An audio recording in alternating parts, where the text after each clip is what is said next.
আসসালামু আলাইকুম সবাইকে। কেমন আছেন সবাই? আশা করছি সবাই ভালো আছেন।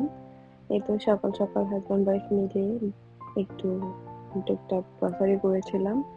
তারপর বাসায় এসে নাস্তা করে নিয়েছি। এখন একটু চা বানাতে ইচ্ছে করছিল, তাই চা বানিয়ে নিয়েছি। তো মনে হলো বাসায় বিস্কিট নেই, কয়েকটা বিস্কিট বেক করি।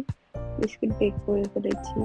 তো আজকে আর রান্নার সময় কোনো ক্লিপ নেইনি, একটু তাড়াহুড়া ছিল। তাই রান্না করে একদম দেখাচ্ছি আপনাদেরকে।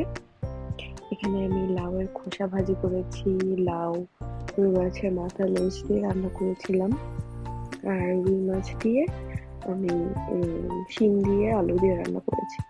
তো বিকেলবেলা একটু বেবি ঘুম থেকে ওঠার পরে ওকে একটু টামি টাইম করালাম। আমার হাজবেন্ড বললো চলো তোমাদের একটু ঘুরিয়ে নিয়ে আসি বলে একটা শপিং মলে নিয়ে গিয়েছে। টুকটাক কিছু কেনাকাটা করলাম। এই তো তারপর ট্রামে উঠে গিয়েছি, বাসায় চলে আসবো। সন্ধ্যা হয়ে গিয়েছে। এটা শীতের দিনের একটা ব্লগ। এটা অনেক আগের একটা ব্লগ। তো আমার হাজবেন্ড বাসায় এসে বললো যে একটু কিছু খাবে স্ন্যাক্স, রাতে আর ভাত খাবে না। তাই বাসায় কিছু ফ্রোজেন করে রেখেছিলাম ডালের পুরি বানিয়ে। তো পুরিগুলো ওকে ভেজে দিচ্ছিলাম। পুরিগুলো কি সুন্দর ফুলে উঠেছে দেখছেন। পুরিগুলো খেতে অনেক মজা হয়েছিল।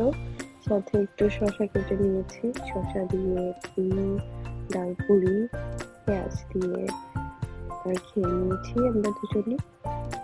ডাল পুরি খাওয়ার পরে কেমন ভাজা পোড়া খেলে কেমন যেন একটু তৃষ্ণা তৃষ্ণা লাগে।